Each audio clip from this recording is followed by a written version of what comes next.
difícil conduzir qualquer painel depois desse grupo de mulheres incríveis, maravilhosas, de sucesso, empoderadas, que bateram um papo incrível falando de negócios de verdade, né? Nós estamos falando de empresárias que realmente fazem acontecer, que estão no dia a dia do varejo, que sabem realmente quais são os desafios.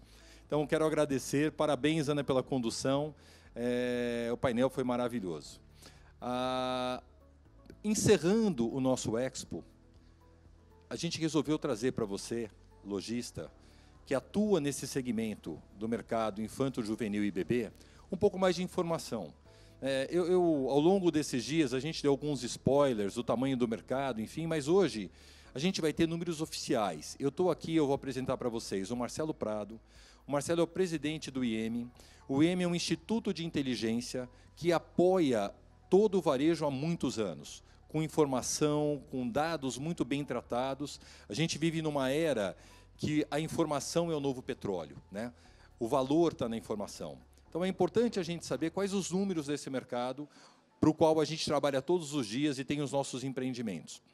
Então, bem-vindo, Marcelo. É um prazer, é um privilégio tê-lo conosco. E eu queria que você falasse um pouquinho do IEM e, na sequência, a gente começa o nosso bate-papo. Boa tarde a todos, é um prazer estar aqui com vocês aqui na Brascol. Carlos, muito obrigado pelo convite. O IEM tem 35...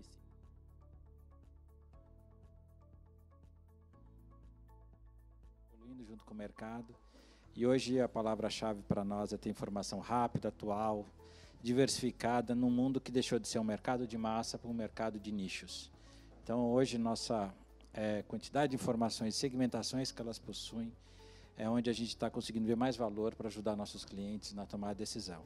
E eu concordo com você, acho que informação é muito importante, porque eu mesmo já tive minhas decisões tomadas ali no impulso, no achômetro, no meu feeling, e olha que eu olho para a informação, nossa, eu falo, nossa, não é bem isso. Então, acho que informação hoje nos ajuda muito a não errar, né? E no Brasil a gente tem pouco espaço para errar mesmo, né? Então, eu acho que o IEM cumpre um papel, eu já utilizei as pesquisas e a ajuda do IEM em outras empresas que eu dirigi, e sempre me foram muito úteis, né? Então, começando o nosso bate-papo, Marcelo, eu queria que você falasse para a gente um pouquinho qual é o tamanho do mercado, né? A gente fala do mercado infanto, juvenil e bebê, e qual é o tamanho desse mercado? Quanto esse mercado movimenta no Brasil hoje, seja no sell-in, seja no sell-out, qual a geração de riqueza de negócio que esse mercado impulsiona todos os anos? São números bastante impressionantes, na verdade. O Brasil ainda tem uma população muito jovem, de 0 até 17 anos de idade, nós estamos falando em 30% da população brasileira, quase 30% da população brasileira, passa de 60 milhões de pessoas, 62 milhões de pessoas, mais ou menos, de habitantes. E, para esse público, existem muitos produtos que são dedicados a eles. Eles consomem várias coisas normais, que não são exatamente específicas para o segmento infantil, juvenil, bebê, mas tem muito produto dedicado. Nesses produtos dedicados, que a gente chama, nós estamos falando hoje em torno de 60 bilhões de reais por ano. Olha, é impressionante, né? Porque mercados que a gente encontra, outros segmentos, que a gente não avalia o quanto o mercado infantil é pujante e é grande. 60 bilhões por ano é um número bastante significativo, e maior que muitos outros mercados que eu tenho conhecimento. E aqui nós estamos falando da roupa de bebê, nós estamos falando da roupa infanto-juvenil, nós estamos falando da puericultura e estamos falando do brinquedo. Não estamos chegando no mobiliário ainda, né? Não, já incluindo mobiliário. Já incluindo mobiliário também. E já incluindo calçados. Também. Já incluindo calçados infantis. Então, um mercado de 60 bilhões de reais por ano. Eu sei que o IEM, uma das funções do IEM é acompanhar cada um desses mercados para entender tendências, evoluções. No seu olhar, Marcelo, qual que é o comportamento do mercado infantil, né? Qual que é o nível de resiliência desse mercado? Como é que ele vem acontecendo nos últimos anos? E, baseado nisso, qual a projeção que você vê para o futuro desse mercado? Olha, pensando no mercado de vestuário, você tem ali uma questão da velocidade com que as coisas hoje acontecem, que aumentou muito ao longo dos anos, porque as crianças crescem, a roupa não serve mais, né?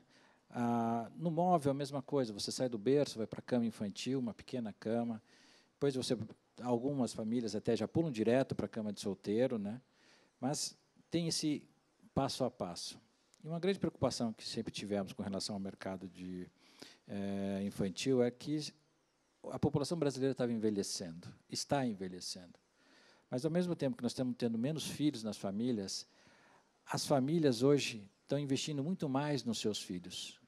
E nós fomos assistindo, ao longo desse período em que nós fomos tendo menos crianças proporcionalmente, embora em termos de números absolutos ainda é um número maior de crianças, o mix que se oferta para essas crianças é muito maior, seja no vestuário, seja no mobiliário, né, seja no calçados, na puericultura, etc. E cada um desses segmentos nichou esses mercados. Então, se desenvolveu muita marca que é especializada em bebê, né, marcas que estão só para o infantil, marcas que estão no infantil com mais idade, 10, 12 anos e tudo mais, ou juvenil, quer dizer, essas segmentações foram ocorrendo e foram se agravando, dizendo assim, foram aumentando.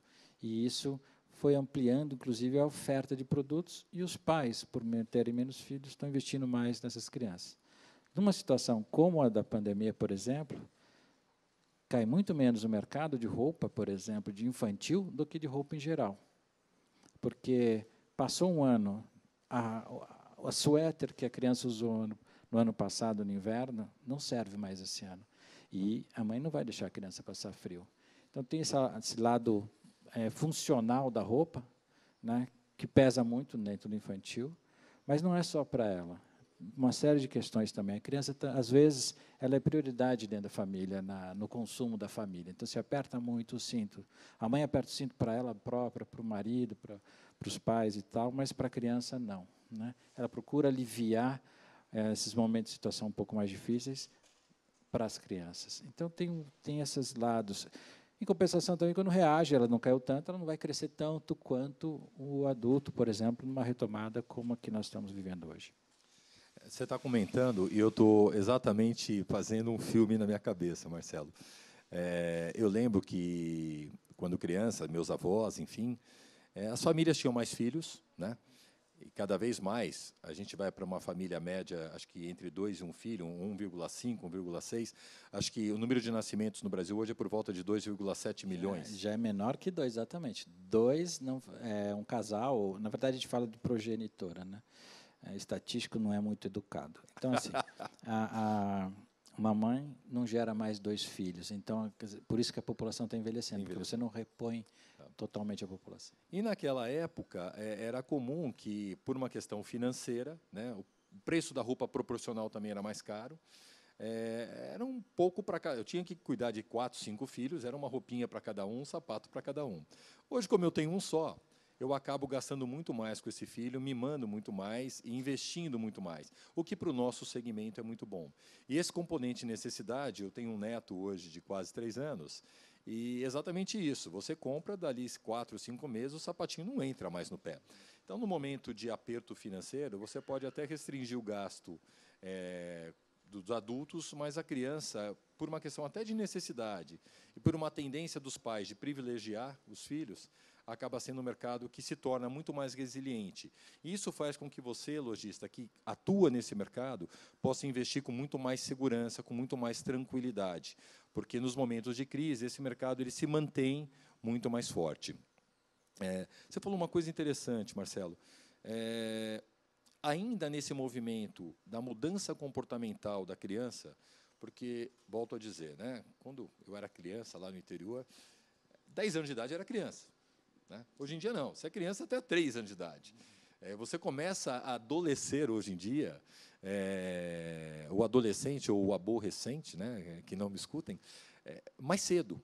Né? Então, a criança hoje de 6, 7 anos, ela já quer escolher, ela já sabe o que ela quer. Então, esse movimento de nichar o mercado, ele ajudou, então, a ampliar esse mercado infantil. Sim, com certeza. Né? E quem ajudou também foi, em boa parte, foi a melhoria da renda brasileira, né? A gente pode estar olhando agora dificuldades com a renda do país, da população, mas lá se vão 25, 26 anos que nós acabamos com a hiperinflação no país, melhoramos a distribuição de renda, né? E de lá para cá, de 90 para cá, para você ter uma ideia, são 30 anos, nós aumentamos 2,5 vezes o mercado de moda infantil bebê no Brasil. 2,5 vezes? 2,5 vezes. Não chegamos a triplicar, mas aumentamos quase isso. Então, é um outro mercado, é um outro patamar. E junto com ele veio a oferta. Se você for ver, muitos dos seus fornecedores, hoje grandes empresas, têm 25, 30 anos de história. Nasceram lá naquela fase. Então, hoje, o Brasil é um outro país, em termos de potencial, em termos de recursos, de produção, de consumo, etc. E isso afeta muito a questão de eu poder dar ao meu filho, e ainda mais tendo menos filhos, muito mais recursos, muito mais bens, muito mais presentes, etc. E aí começou a história da roupa do filho igual dos pais, vamos dizer assim. Então, da menina que tem um mix de vestidos, de roupas, muito parecido com a da mãe, de sapatos e tal, que não é mais da nossa época. Nossa época era uma roupa funcional. Para a gente ir daqui para a escola, daqui para uma roupinha para ir para a missa ou para ir ao almoço dos avós, né? O resto é para brincar na rua e ainda tira a roupa para não sujar quando vai brincar na rua, né? Agora não, agora você tem roupa para todas as ocasiões, né? E num mix muito amplo, e isso vale para os outros itens também, né? Para o enxoval, para o proeire, para mobiliário, etc. Tudo isso veio acontecendo.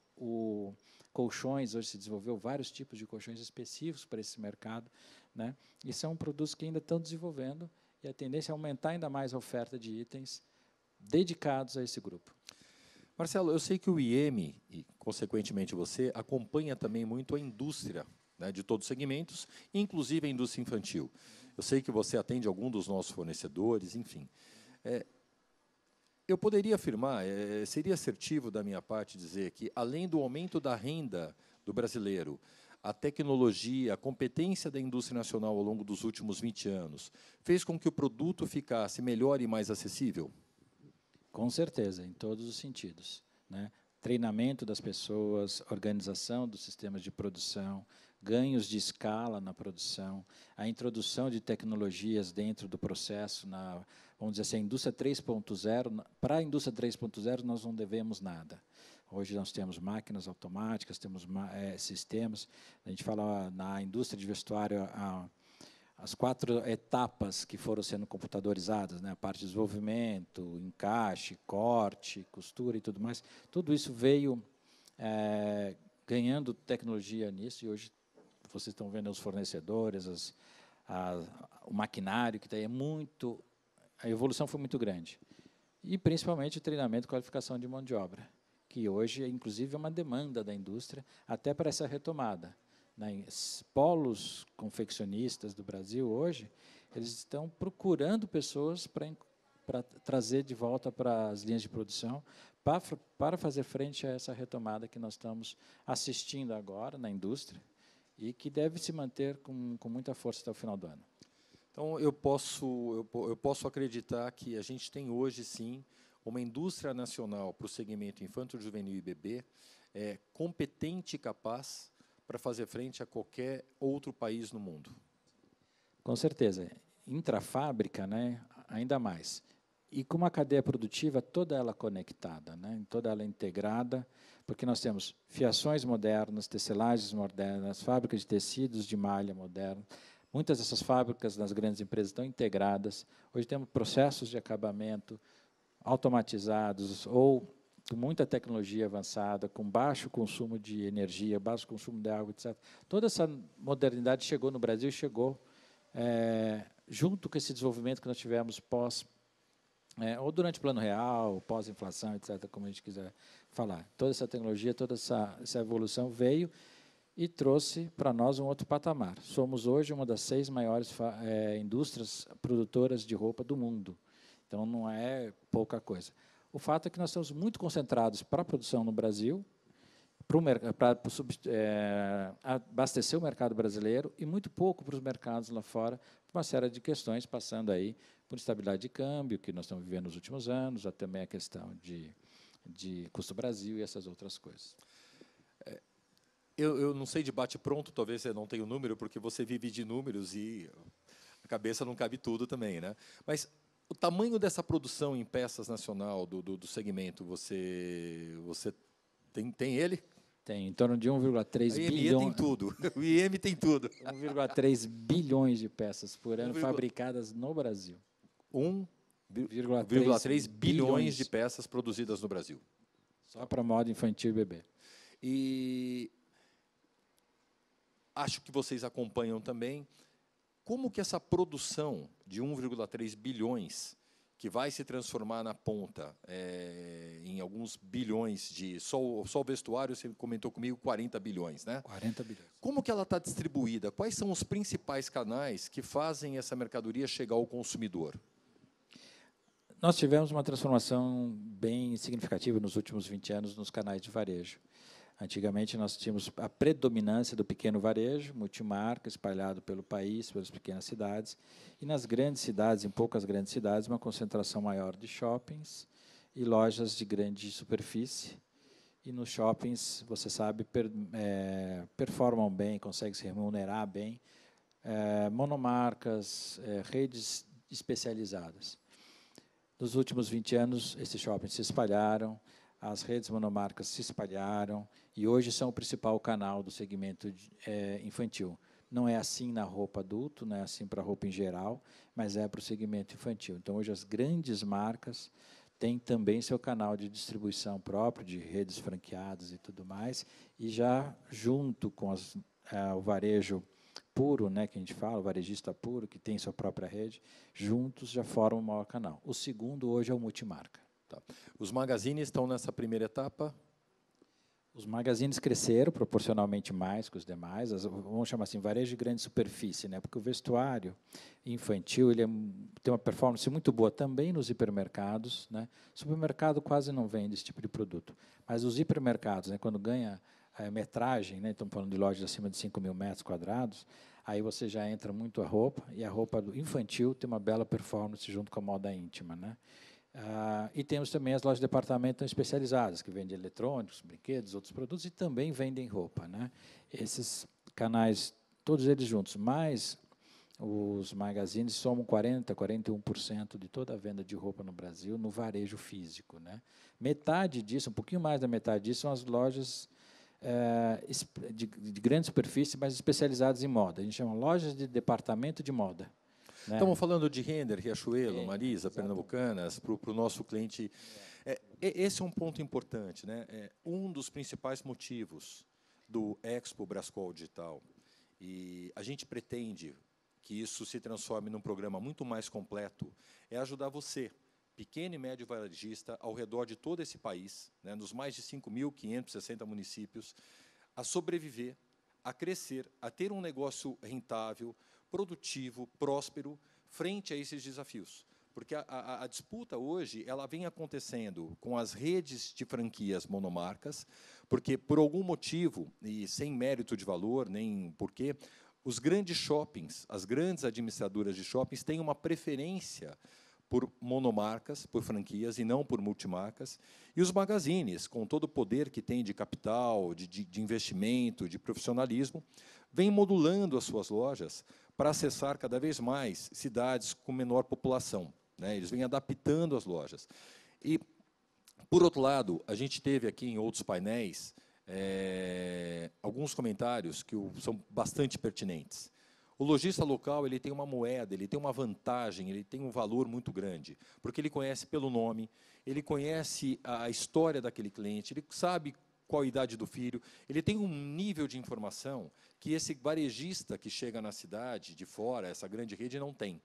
Então, a nossa intenção, a intenção do Brascol, junto com os nossos fornecedores, que são os seus fornecedores, as principais marcas, os principais fabricantes do Brasil, é criar um canal de informação, de capacitação, de orientação, para que vocês preparem o negócio de vocês, para que vocês não percam espaço para esses grandes varejistas. Vocês são os nossos clientes e é para vocês que a gente trabalha todos os dias. Como que você vê o futuro desse mercado? Se a gente olha daqui a 10 anos, e você fosse um investidor, Marcelo, e pudesse escolher dentro do ramo de varejo alguns negócios para investir, Você investiria no ramo do segmento infantil? Você olha para ele com uma visão otimista para o futuro? Com muito otimismo. Eu olho para o Brasil, de maneira geral, ainda com muito otimismo. Acho que o Brasil está muito longe, seja no varejo físico, seja no varejo online, né? Mesmo nos shoppings. O Brasil ele deu uma parada aqui de crescimento dos últimos anos, por conta da crise econômica que tivemos em 2015, 2016, quando começou a reagir, a avançar, veio a pandemia, está agora com perspectivas de novamente retomar o crescimento e tudo mais.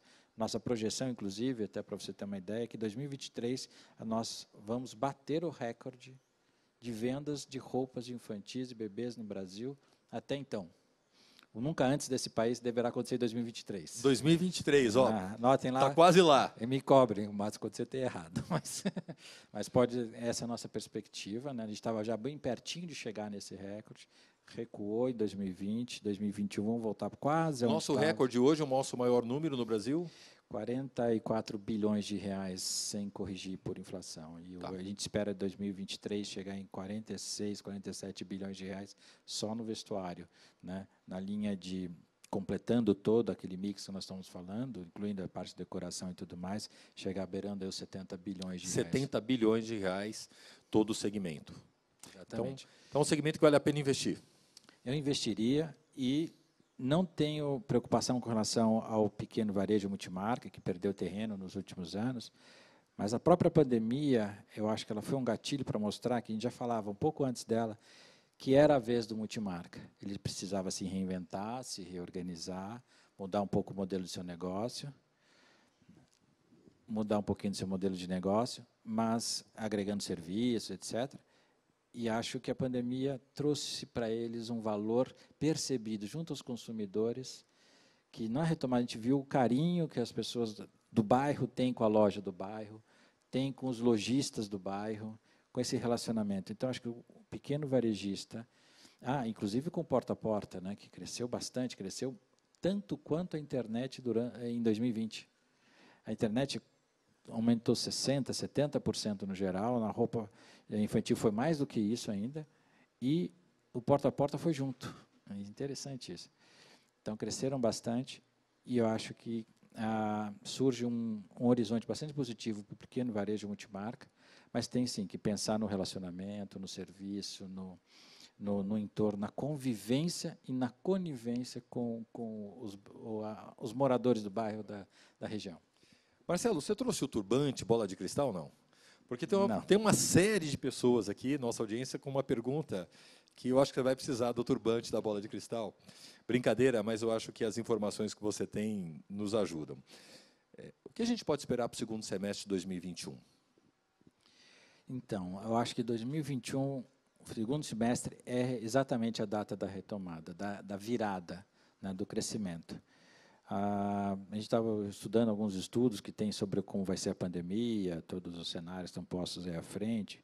Mesmo olhando os conservadores, a partir de setembro para frente, nós vamos estar numa situação muito positiva já em relação a vencer a pandemia, a redução de restrições e tudo mais. E todos os incentivos econômicos que estão vindo, a própria geração de empregos está acontecendo nesse trimestre, né? Quadrimestre, perdão, né? Com 1 milhão de empregos, né, já gerados, né? Em carteira assinada. Então, toda essa recuperação que o país está passando agora e os incentivos que foram gerados, a gente olha para o final do ano como um momento bastante positivo. Não sei se nós vamos chegar lá, no Natal vai ser o melhor Natal de todos os tempos, não acredito que seja, mas vamos chegar perto disso. A nossa expectativa é que nós vamos ter um ótimo final de ano. Henrique Vieira, né, mandou essa pergunta. Em números, fatos e dados, ainda vale a pena ter uma loja física? Sem dúvida nenhuma. O Brasil, às vezes a gente ouve muitas consultores até falando, nossa, lá nos Estados Unidos estão fechando as lojas, fechando shoppings, por conta do crescimento do e-commerce e tudo mais. Mas nós estamos num patamar tão diferente, nós estamos numa situação tão diferente, nós estamos em outro momento de vida, né? Você tem uma ideia, lá nos Estados Unidos, só em shopping centers, se somar todos os ABLs de shopping centers, né, lojas, áreas locadas dentro dos shoppings para o varejo, nos Estados Unidos, dá mais de 200 metros quadrados por habitante. Aqui no Brasil dá 7. Nós estamos muito longe dessa maturidade. Quando a gente fala assim, não, o e-commerce, B2C, nos Estados Unidos é enorme, mas estamos falando lá em 800 bilhões de dólares e está roubando fatia do mercado físico. Aqui no Brasil, nós estamos falando, não chega a 20 bilhões de dólares. Não chega a 20, estamos falando 16, 17 bilhões de dólares. Quer dizer, nós estamos tão aquém desse momento. E quando a gente olha para o varejo físico, né, a quantidade de lojas que nós temos, por exemplo, na área de roupas infantis, nós não chegamos a 60 mil lojas, 50, 55 mil lojas, dá para dobrar o número de lojas. Nós temos muito o que crescer. Tem 1000 municípios no Brasil que não tem uma única loja de roupa ainda. Então, o Brasil tem muito o que crescer, e é isso que a gente precisa olhar, aonde ele está crescendo. Apesar da crise econômica que nós vivemos em 2015, 2016, apesar da pandemia, é nas cidades do interior, que eram pequenas cidades há 20 anos atrás, hoje são cidadões, nessas grandes cidades, com prédios, com shoppings e tudo mais. É só olhar para cidades como Taubaté, Marília, né? Você olhar para Dourados, em Goiás, se você olhar Araçatuba e por aí vai, nós temos uma interiorização do consumo no Brasil muito grande, a ponto de tirar de São Paulo, a cidade de São Paulo já chegou a ser 12% do consumo de roupa no Brasil. 12%. Hoje ele é 8%. Quer dizer, esse consumo está interiorizando. E esse crescimento está acontecendo. Então, nós vamos ver muito do varejo, do pequeno varejo, chegando em muitos lugares, e ele é quem chega na frente, é quem ele desbrava o mercado, é quem ele fideliza o cliente e cria esse relacionamento em muitos locais, que hoje são muito mal abastecidos pelo varejo. Então, o varejo físico no Brasil tem um futuro aí muito longe, muito grande, muito amplo, e nós estamos muito longe do nosso potencial. Então, Henrique, pode montar a sua loja física, que vale a pena. Em um dos painéis que a gente fez essa semana, a gente trouxe um número que, em 2020, em plena pandemia, o têxtil do Brasil, em geral, não só o infantil, não passou de 6,8% das vendas. Isso significa que 93% das vendas continuou sendo em lojas físicas, né?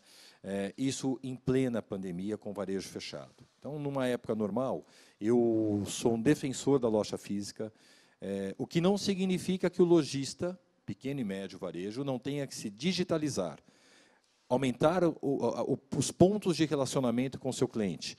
WhatsApp, site, eu preciso me modernizar? Sim, mas a loja física é extremamente importante e eu continuo acreditando, e os números do IEM mostram para a gente o quanto a gente tem para crescer ainda.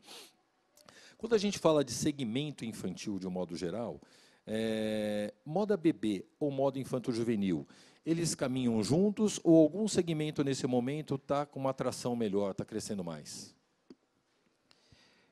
Eu acho que o bebê, nos últimos anos, se desenvolveu bastante, né? Acho que a quantidade de itens que foram produzidos, desenvolvidos para abastecer esse público, o mix que era ofertado para ele, pelas marcas, o crescimento de marcas especializadas nesses nichos avançou bastante e tudo mais. E, olha, nós estamos diminuindo a quantidade de bebês nascidos por ano proporcionalmente, mas esse mercado avançou muito, tinha muito potencial para crescer. E eu vejo o infantil, ele se dividindo também em fases da criança, com muito potencial de crescimento, também entrando com muito mais mix e tal. Eu, se fosse dar um destaque, seria para o bebê, que estava muito atrás dos demais, né? Para mim, o menos atraente ou relevante ainda é o juvenil, porque aquela fase da criança, ela muda completamente o comportamento, quer se vestir como o irmão mais velho, como os ídolos e tal, então vai mudando um pouco a coisa. Não é fácil essa passagem, então é muito... Não é nem que não é fácil. Não é nem que não tenha consumo, é que é difícil acertar e agradar e acertar. É um nicho muito difícil de ser assertivo como marca, né? De se posicionar, de atrair essa idade, né? Essa idade consome, essa idade se veste, mas eu já atuei olhando para esse segmento, e é um segmento bastante complexo. Né? Eles não se entendem ainda, né? Eles estão na fase de transformação, e é muito difícil uma marca conseguir capturar, né, esse nicho. Então, concordo com você, é talvez o nicho mais arriscado. E hoje a criança de 10, 12 anos já adulteceu, né? Felizmente ou infelizmente. E aí ela não quer mais entrar numa loja infantil, mas, ao mesmo tempo, ela pode ter o tamanho, mas a conformação fisiológica ainda não aceita a modelagem do adulto, porque não combina, né? Então, não é tão simples atuar nesse mercado. Ramo do calçado infantil. Como que ele vem se comportando, Marcelo? Eu acho que ele passou pelas mesmas transformações, né? A gente vê hoje a questão dos ídolos é muito forte para o calçado, então a gente vê na linha esportiva até as meninas usando chuteiras, não para ir jogar futebol necessariamente, para passear com a chuteira, porque é de um ídolo, de algum pessoa famosa e tudo mais. Chegou isso nos bebês, chegou isso nos primeiros passos.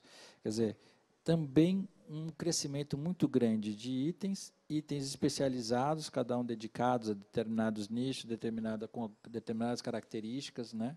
Respeitando, obviamente, o pezinho da criança, o conforto, a proteção e tal, mas foi se multiplicando, né? Então, hoje nós temos chinelinho de dedo para bebê, nós temos chuteirinha para bebê, que não são coisas que faria muito sentido, né? A gente está acostumado com aquelas botinhas e tudo mais. Quer dizer, o mix foi se espalhando e sempre tentando aproveitar, criar essas vinculações. Muita coisa ligada aos licenciados, aos personagens, essas coisas têm um apelo muito grande de determinada data, até os 5, 6 anos, né?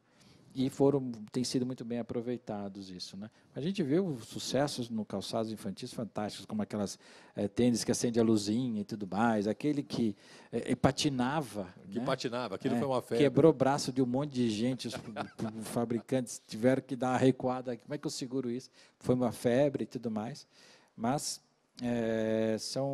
eu acho que esse desenvolvimento do calçado infantil acompanha muito o mesmo processo que aconteceu na roupa, de você descer para o infantil com um mix muito mais amplo, dedicado a nichos, e com isso criando vínculos a ídolos, a personagens, a motes de venda muito maiores, e isso ajudou a fomentar o mercado. Qual o volume da importação hoje desse segmento? Quanto o Brasil importa? Do total da venda brasileira, qual o percentual que a importação representa, Marcelo? Na roupa é 9%. Puericultura só 9%? Só 9%. O recorde foi 10%, foi em 2019.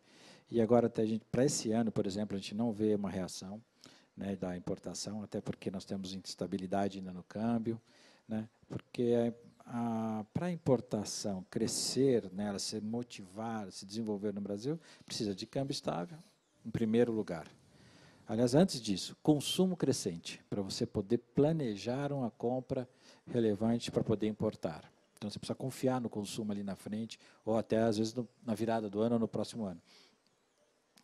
O câmbio estável, pelo mesmo motivo, porque você compra, às vezes, a 4 e chega, vai desembaraçar, está a 5,30. Né? Então, a estabilidade do câmbio. E, por último, o câmbio baixo. O câmbio baixo, acho que nós não vamos voltar a ter, como nós tivemos ali no período 2010, 2014, que foi o grande empurrão para a importação, né? Foi um processo de desindustrialização do país, ficamos com um câmbio muito valorizado, né? E agora com o câmbio muito mais equilibrado em relação à oferta e procura e tudo mais, à medida que a pandemia passar a turbulência, ele deve se assentar, mas vai vir num patamar mais normal, racional, em torno dos R$4, 4 e poucos, 4,50, tem vários palpites aí no mercado, mas um câmbio estável, aí sim você vai insistir uma procura maior pela importação, porque nós temos oferta no mundo inteiro de todos os tipos de produto.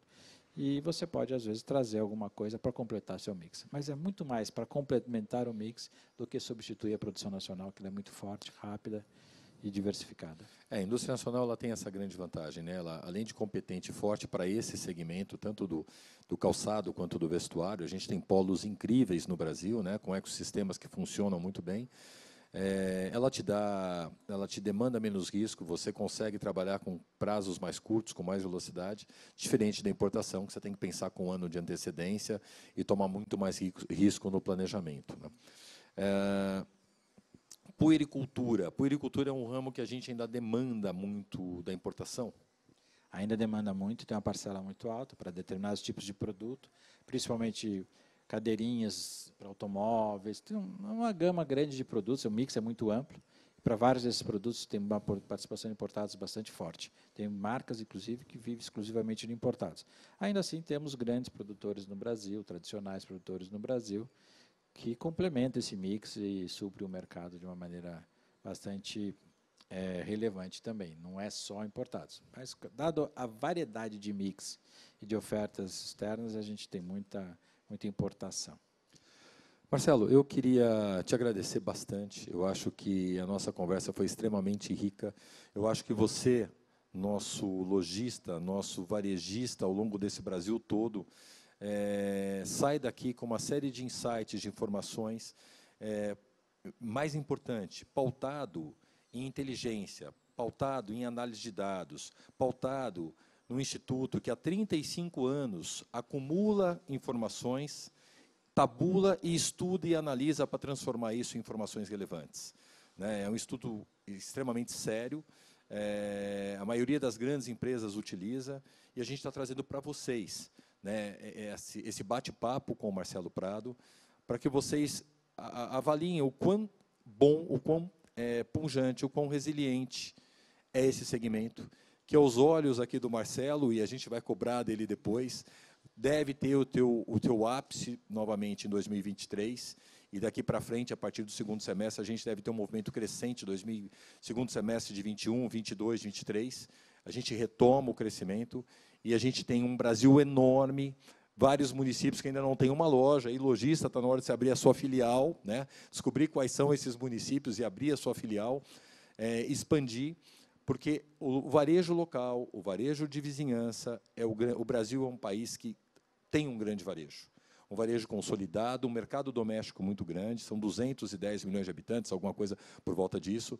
Então, eu acredito muito no varejo, eu vivo o varejo há 40 anos, e eu tenho certeza que o varejo físico vai continuar, claro, se modernizando, se profissionalizando, sendo a mola propulsora desse país.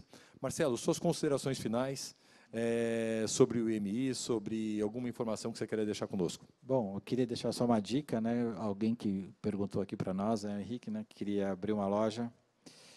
Só não esquecer uma coisa. Acho que no bate-papo que tivemos antes do nosso aqui, várias empresárias da área do varejo falando muito sobre ouvir o consumidor, estar ali perto e tudo mais. E tem um fator a mais que acho que precisaria pôr nessa conta, que é fluxo. Varejo é fluxo. Pode ser varejo físico, pode ser varejo online. Não adianta abrir um site maravilhoso na internet, com todos os produtos mais atraentes que tem, e não ter fluxo.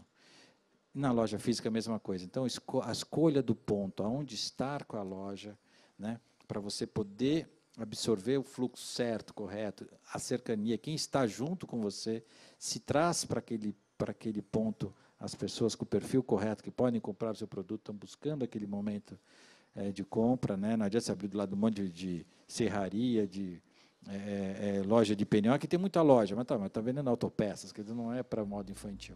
Então, você procurar os vizinhos certos, mas que tem um ponto bacana de fluxo. Isso também existe inteligência para isso, solução para isso, nós temos várias soluções para isso, mas esse é o que faz a diferença. Escolher o ponto errado, tem estudos para ponto. Tem. Bacana. Eu tenho um dos maiores varejistas do Brasil, vou me furtar aqui, vou deixar de citar o nome, ele tinha uma frase que era: varejo é ponto e ponto. Né? Então ele dizia, se você estiver no ponto errado, você até pode ter a melhor operação do mundo. Uma operação razoável sobrevive bem num ponto certo. Uma operação excelente não sobrevive no ponto errado.